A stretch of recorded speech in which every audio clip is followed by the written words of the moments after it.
In 1986, 72-year-old Catherine Mills vanished without a trace during her evening shift at the downtown branch of the Kalamazoo Public Library in Michigan, leaving behind only locked doors and a mystery that would haunt her community. For nearly 2 decades, the head librarian, known for her meticulous attention to detail and unwavering dedication to her beloved books, had simply disappeared into the autumn night, her personal belongings gone from her desk, her careful organizational systems left unfinished in ways that seemed utterly unlike her. But 17 years later, a volunteer sorting through donated books would make a discovery so shocking that it would finally unlock the truth about what happened to Catherine Mills and reveal a dark secret that had been hidden in plain sight. All along, the investigation that followed would expose a web of deception and greed that had been operating through the very institution Catherine had devoted her life to protecting. What began as a routine evening shift would end in tragedy, and what appeared to be a simple disappearance would prove to be something far more sinister. Before we jump back in, tell us where you're tuning in from, and if this story touches you, make sure you're subscribed. Because tomorrow, I've saved something extra special for you. Catherine Mills had been the head librarian at the Kalamazoo Public Library's downtown branch for over 30 years when she vanished on October 15, 1986. At 72, she remained sharp, dedicated, and passionate about her work in ways that impressed both colleagues and patrons. Her silver hair was always perfectly styled, her distinctive rounded reading glasses with thin chrome frames perched on her nose as she went about her daily tasks with the precision of someone who had found her true calling in life. Those who knew Catherine best described her as a woman of unwavering routine and meticulous organization. She arrived at work each morning at exactly 8:30, 30 minutes before the library opened to the public, and used that time to review the previous day's activities, check the overnight book returns, and prepare for the day ahead. Her desk was always organized with mathematical precision, every pen in its proper place, every form filed exactly where it belonged.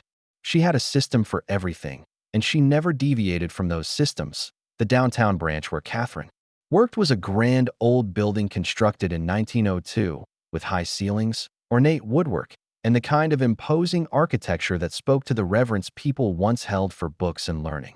The building had seen better days by the 1980s, with worn carpet in the main reading areas and heating that worked sporadically during Michigan winters, but Catherine loved every inch of it.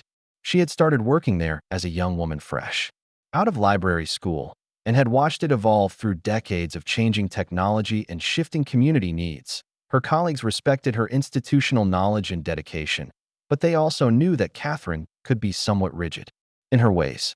She had strong opinions about how things should be done, and she wasn't always diplomatic about expressing those opinions.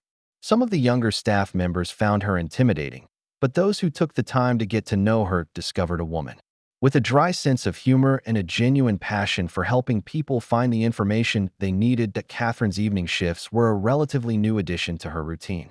The library had extended its hours to better serve the community, staying open until 8 o'clock on weeknights, and Catherine had volunteered to work the late shift twice a week.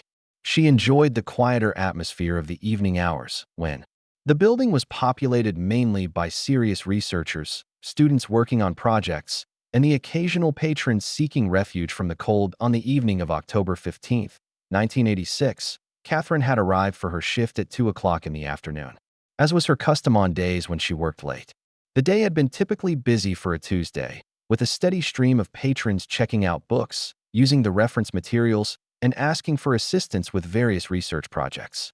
Catherine had spent much of the afternoon working on a project that had been consuming her attention for several weeks, a comprehensive inventory of the library's rare book collection. The rare book collection was housed in a climate-controlled room on the building's second floor, accessible only to staff members with proper authorization. It contained first editions, historical documents, and other valuable materials that had been donated to the library over the years. The collection wasn't huge, consisting of perhaps 300 items, but some of the pieces were quite valuable, including first editions of works by Michigan authors and historical documents related to the area's development. Catherine had initiated the inventory project after noticing some inconsistencies in the collection's catalog. Items that should have been on the shelves were missing, and the paperwork documenting their removal was either incomplete or missing entirely. As someone who prided herself on maintaining perfect records, these discrepancies troubled her deeply. She had been working methodically through the collection, checking each item against the catalog and investigating any irregularities. The afternoon of October 15th had been particularly frustrating for Catherine. She had discovered several more items that were missing from the collection, including a first edition of a novel by a prominent Michigan author that was worth several $1,000s. The paperwork indicated that the book had been removed for a special display 6 months earlier, but Catherine couldn't find any record of it being returned, and she had no memory of authorizing such a display as evening approached and the library's atmosphere grew quieter. Catherine continued her work with growing concern.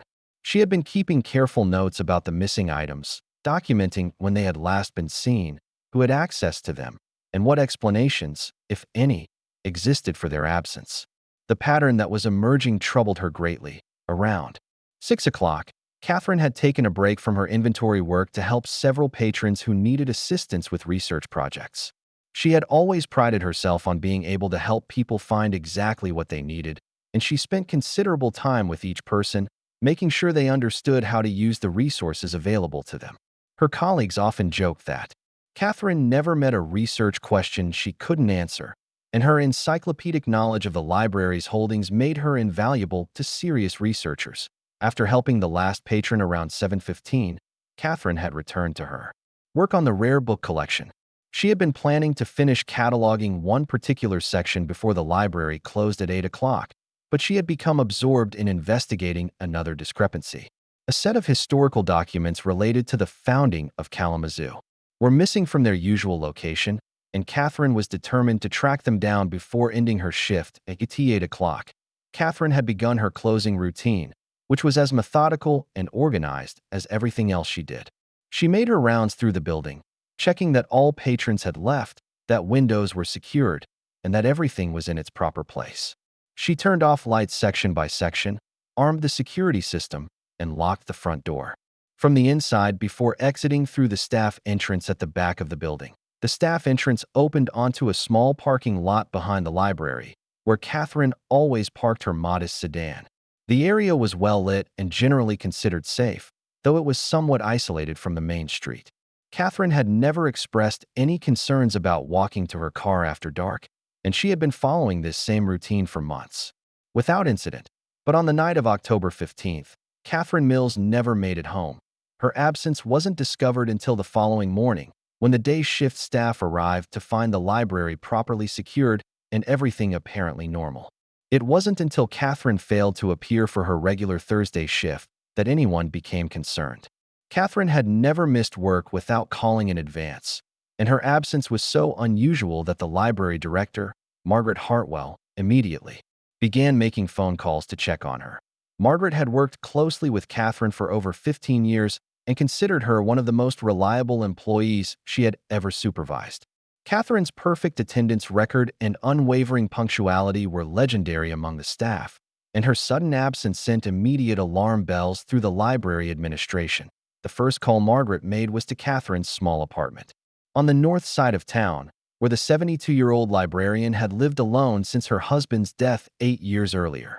The phone rang repeatedly with no answer, which was unusual since Catherine was typically home by 9 o'clock each evening and rarely went out after dark. Growing increasingly concerned, Margaret drove to Catherine's apartment building, a modest, 3-story structure that housed mainly elderly residents and young professionals. She knocked on Catherine's door repeatedly, but received no response. The building manager, who knew Catherine as a quiet, reliable tenant, hadn't seen her since the previous morning and confirmed that her car wasn't in its assigned parking space to Margaret's. Next stop was the library itself, where she conducted a thorough search of the building to make sure Catherine hadn't suffered a medical emergency during her closing routine. The security system showed no signs of having been tampered with, and everything appeared to be in perfect order. Catherine's desk was organized exactly as she always left it, with one notable exception that Margaret found deeply troubling to Catherine's. Personal belongings were gone. Catherine always kept a small purse in her desk drawer, along with her car keys, a small address book, and a few personal items including a photograph of her late husband. The drawer was empty, suggesting that Catherine had gathered her things as if preparing to leave normally. But her absence, combined with the missing belongings, created a puzzle that Margaret couldn't solve. The Kalamazoo Police Department was contacted that Thursday afternoon, and Detective Robert Chun was assigned to investigate Catherine's disappearance. Chun was a methodical investigator with over 20 years of experience, and he approached the case with the thoroughness that such situations demanded. Chun's initial investigation revealed that Catherine had been seen leaving the library at approximately 8:15 on Tuesday evening, which was consistent with her normal routine. A security camera at a nearby business had captured her walking to her car, but the footage was grainy and didn't show what happened after she reached her vehicle. Her car, a 1982 Honda Civic, was found abandoned in the library parking lot the following morning, with no signs of struggle or forced entry. The car itself provided few clues. Catherine's purse was gone, but there was no indication that she had been robbed or attacked. The vehicle was in perfect working order, with no mechanical problems that might have prevented her from driving home. Her keys were missing, presumably taken along with her other personal belongings. Detective Chun interviewed Catherine's colleagues, neighbors, and the few friends she maintained outside of work. The picture that emerged was of a woman who lived a quiet, orderly life with few complications or conflicts. She had no known enemies, no financial problems, and no history of erratic behavior that might explain a sudden disappearance. Catherine's neighbors in her apartment building described her as a friendly but private person who kept to herself. She rarely had visitors and maintained a routine that was as predictable as clockwork. She attended church services every Sunday morning, did her grocery shopping on Saturday afternoons, and spent most of her free time reading or working on crossword puzzles.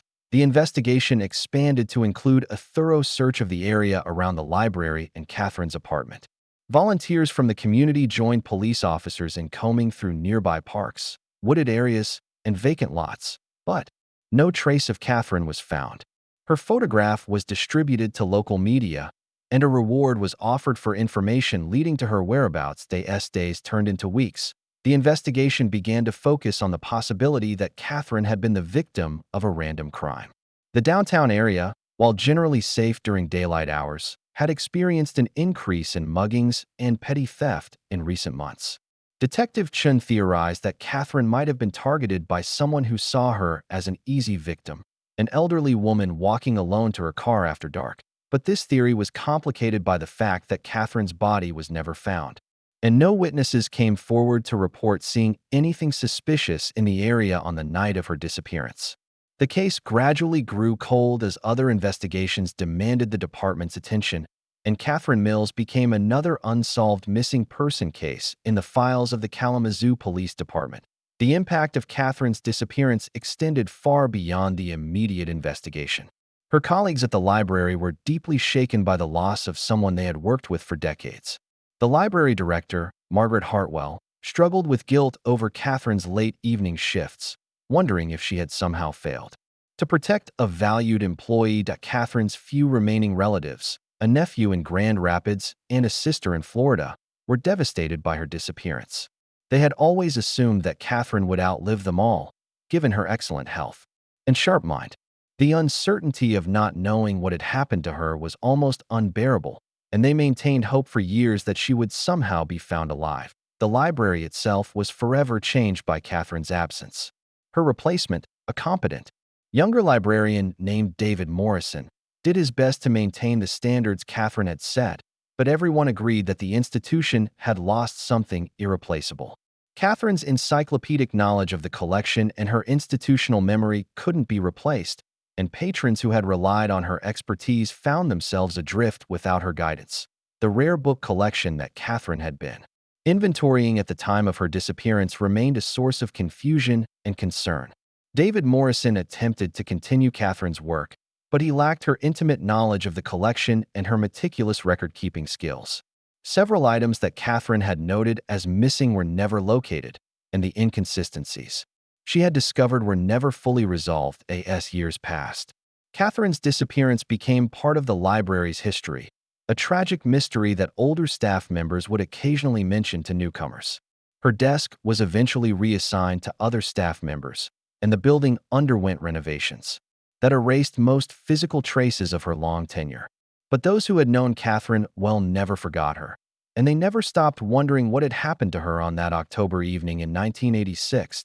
The case officially remained open in the police department's files, but active investigation had long since ceased. Detective Chun, who had handled the original investigation, retired in 1995 and was replaced by younger officers who had never known Catherine Mills. The case file was stored in the department's archives, a thick folder containing witness statements, photographs, and reports that documented a thorough but ultimately unsuccessful investigation that by the early 2000s. Catherine's disappearance had become a footnote in local history, remembered mainly by those who had known her personally or had been involved in the original investigation. The library had moved on, adapting to new technologies and changing community needs. The building itself had been renovated and modernized, and most of the staff who had worked with Catherine had retired or moved on to other positions. But in 2003, 17 years after Catherine Mills had vanished without a trace, a routine task at the library would finally provide the key to understanding what had happened to her. The discovery would shock everyone who had known Catherine, and it would reveal a truth that was far more disturbing than anyone had imagined. The discovery began innocuously enough, with a phone call from elderly patron named Harold Kingsley, who had been a regular visitor to the library for over 20 years.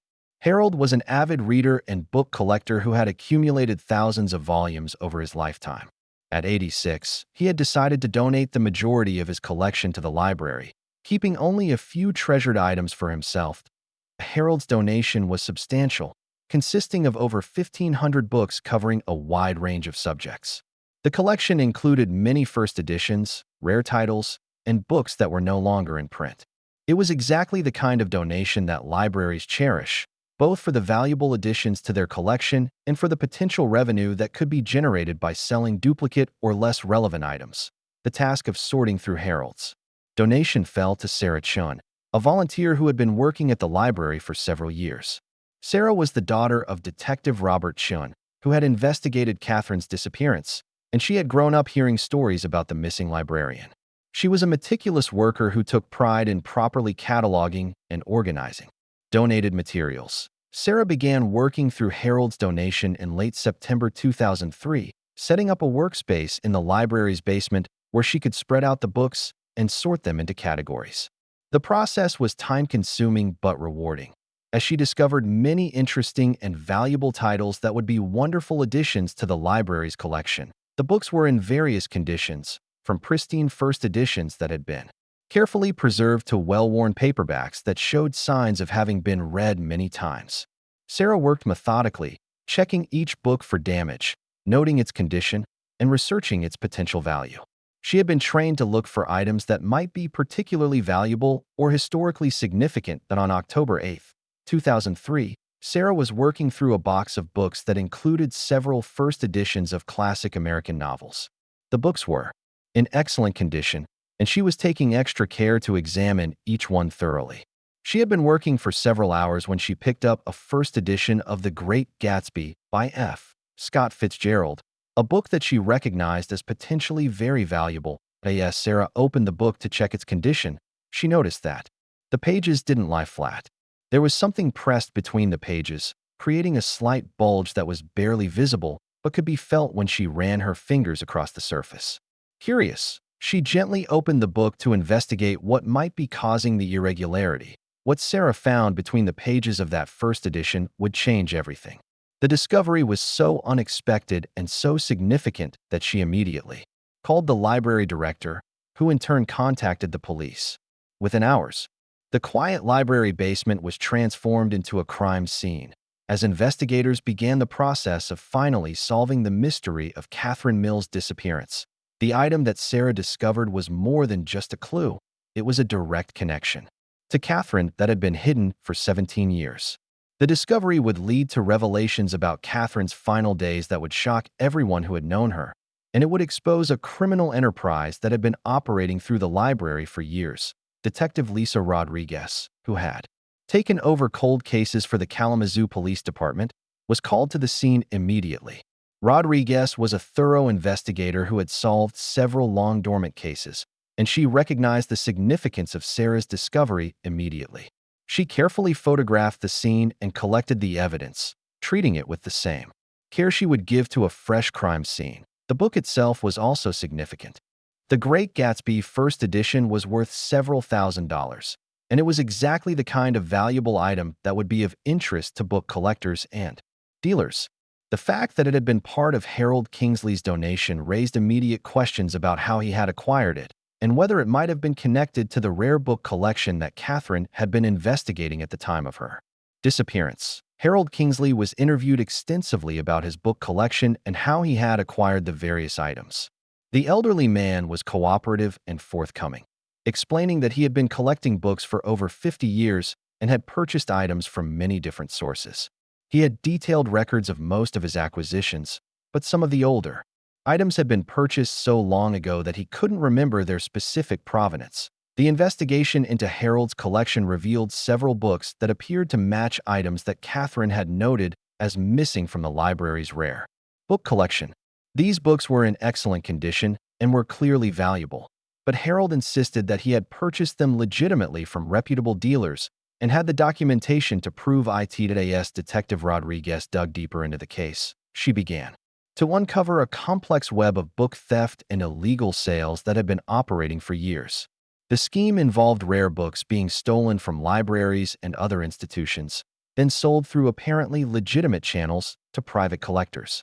The stolen books were often mixed with legitimately acquired items, making it difficult to trace their origins. The investigation revealed that Catherine Mills had been closer to exposing this criminal enterprise than anyone had realized. Her meticulous inventory work had identified patterns of theft that went beyond simple carelessness or poor record-keeping. She had been documenting a systematic operation that was stealing valuable books from the library and selling them to private collectors. Catherine's notes, which had been preserved in her desk after her disappearance, provided crucial evidence of her investigation. She had identified specific books that were missing, noted patterns in their disappearance, and even begun to suspect that someone with access to the rare book collection was involved in the thefts. Her documentation was so thorough that it provided investigators with a roadmap for understanding the scope of the criminal enterprise. The investigation also revealed that Catherine had been asking questions about missing books in the weeks before her disappearance. She had spoken to several staff members about discrepancies in the collection, and she had been planning to present her findings to the library director. Her dedication to protecting the library's collection had put her in danger, as those involved in the theft ring realized that her investigation threatened their operation. As the investigation progressed, it became clear that Catherine's disappearance was not a random crime, but a targeted action designed to silence someone who had gotten too close to the truth. The revelation was devastating to those who had known Catherine, as they realized that her commitment to her work had ultimately cost her her life. The book theft ring that Catherine had discovered involved several individuals, including at least one person who had access to the library's rare book collection. The operation had been sophisticated, with stolen books being sold through apparently legitimate channels to collectors who may or may not have known about their illegal origins. The profits from these sales were substantial, providing strong motivation for those involved to protect their enterprise at any cost. Detective Rodriguez's investigation revealed that the theft ring had been operating for several years before Catherine's disappearance, and it had continued operating afterward. The criminals had been careful to avoid taking too many items at once, and they had focused on books that were valuable but not so famous that their absence would be immediately noticed. Their operation had been successful largely because institutions, like libraries, often had incomplete or outdated records of their rare book collections. The investigation also revealed that Catherine had been targeted specifically because of her investigation into the missing books. Her meticulous record-keeping and systematic approach to the inventory had made her a threat to the criminals, who realized that she was close to exposing their operation. Her disappearance had been planned and executed to silence her before she could present her findings to the authorities. The realization that Catherine had been murdered because of her dedication to her work was heartbreaking to those who had known her. Her colleagues at the library were devastated to learn that someone they had worked with for years had been involved in the theft ring and had been willing to kill to protect their criminal enterprise. As the investigation continued, Detective Rodriguez was able to identify several members of the theft ring and build cases against them. The evidence that Catherine had gathered before her disappearance proved to be crucial in understanding the scope of the operation and identifying those involved. Her careful documentation and systematic approach to the investigation had provided law enforcement with the tools they needed to solve the case. The discovery of Catherine's personal effects in the donated book had provided the breakthrough that investigators needed to finally solve the mystery of her disappearance. After 17 years of uncertainty, her family and friends finally had answers about what had happened to her. The truth was more disturbing than anyone had imagined, but it provided the closure that had been missing for so long. The investigation into Catherine's murder revealed the extent to which she had been willing to go to protect the library's collection. Her commitment to her work had been absolute, and she had been willing to put herself at risk to expose criminal activity. Her dedication had ultimately cost her her life, but it had also provided the evidence needed to bring her killers to justice. The case against the members of the theft ring was built largely on Catherine's own investigation and documentation. Her careful notes and systematic approach to the inventory had provided investigators with a comprehensive understanding of the criminal enterprise. The evidence she had gathered before her disappearance proved to be crucial in securing convictions against those responsible for her murder. The resolution of Catherine's case brought a sense of justice to those who had known her, but it also highlighted the risks that dedicated professionals sometimes face when they uncover criminal activity. Catherine's willingness to investigate discrepancies in the rare book collection had been motivated by her sense of duty and her commitment to protecting the library's resources. Her murder was a reminder that such dedication can come at a terrible cost. The library itself was forever changed by the revelation of what had happened to Catherine. The institution that she had devoted her life to serving had been violated by criminal activity, and someone she had worked with had been willing to kill to protect their illegal operation. The discovery forced the library to implement new security measures and protocols for protecting its rare book collection. That Catherine's legacy at the library was complicated by the circumstances of her death. She was remembered as a dedicated professional who had been willing to risk her life to protect the institution she loved, but her murder also served as a reminder of the dangers that can lurk in even the most seemingly safe environments. Her story became a cautionary tale about the importance of security and the risks that professionals sometimes face when they take their responsibilities seriously. The investigation into Catherine's murder also revealed the broader scope of the book theft ring and its impact on libraries and other institutions. The criminals had been stealing from multiple locations, and their operation had been far more extensive than anyone had realized.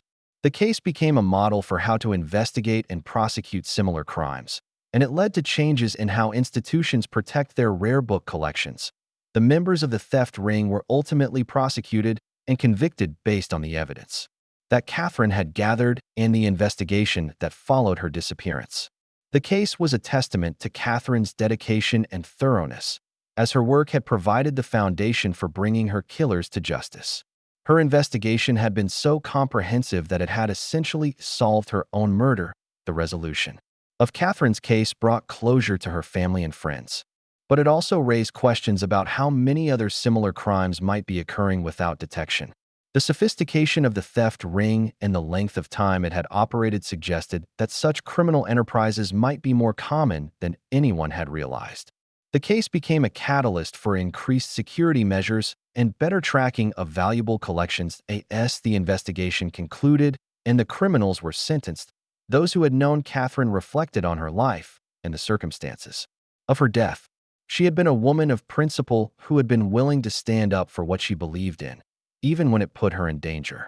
Her commitment to protecting the library's collection had been absolute, and she had paid the ultimate price for her dedication. The library where Catherine had worked for over 30 years eventually established a memorial in her honor, recognizing her dedication to the institution and her sacrifice in protecting its resources. The memorial served as a reminder of the importance of the work that librarians do and the risks that dedicated professionals sometimes face.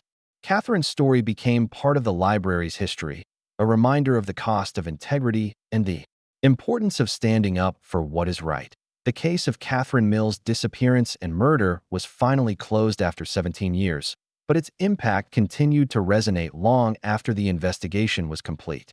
Her story became a reminder of the importance of dedication, integrity, and the willingness to do what is right, even when it comes at a personal cost. Catherine's legacy was one of service and sacrifice, and her memory continues to inspire those who work to protect our cultural institutions and resources. In the end, Catherine Mills had been right to investigate the discrepancies in the rare book collection. Her systematic approach and meticulous documentation had uncovered a criminal enterprise that had been operating for years. Her work had provided the evidence needed to bring the criminals to justice, even though it had cost her her life. Her dedication to her profession and her commitment to protecting the library's collection had been absolute, and her sacrifice had not been in vain. The discovery that finally solved Catherine's case had come from an unexpected source, a donated book that had been sitting in storage for years. The item that Sarah Chun had found pressed between the pages of that first edition would prove to be the key to understanding what had happened to Catherine Mills on that October evening in 1986. But the specific nature of that discovery, the actual item that had been hidden in the book for 17 years, represented the final piece of evidence that would shock everyone who had known Catherine. The item was personal, distinctive, and undeniably connected to the missing librarian. It was something that Catherine would never have willingly parted with, and its presence in the donated book told a story that was both heartbreaking and revealing. The investigation had revealed the who, the why, and the how of Catherine's disappearance. The members of the theft ring had been identified and prosecuted, their criminal enterprise exposed and dismantled. The missing books had been recovered and returned to their rightful owners. Justice had been served, and the case had been closed. But it was the discovery of Catherine's distinctive reading glasses, with their rounded lenses and thin chrome frames, pressed between the pages of the stolen first edition of The Great Gatsby, that finally provided the physical evidence linking her to the crime. The glasses, which everyone who had known Catherine remembered her wearing, had been cracked in the left lens during what investigators believed was her final struggle. They had been hidden in the book as a trophy by one of her killers, a grim reminder of their crime that had eventually led to their downfall. The glasses had been Catherine's constant companion, as much a part of her identity as her meticulous organization and her dedication to her work. Finding them in the stolen book was like finding Catherine herself, a tangible connection to the woman who had been missing for 17 years. The discovery brought her case full circle, from the mystery of her disappearance to the revelation of her murder, and finally to the justice that she had earned through her own investigation. Catherine Mills had died protecting the book she loved, and in the end, it was a book that had revealed the truth about her murder. The irony was not lost on those who had known her, as it seemed somehow fitting that the resolution of her case would come through the very medium that had defined her life. Her story had become part of the library's history, a reminder of the dedication required to protect our cultural treasures and the price that is sometimes paid for that protection. The discovery of Catherine's glasses in the donated book had finally provided the answers that her family and friends had been seeking for 17 years. The mystery of her disappearance had been solved, her killers had been brought to justice, and her memory had been honored. Catherine Mills had been a woman of principle who had died doing what she believed was right, and her sacrifice had not been forgotten.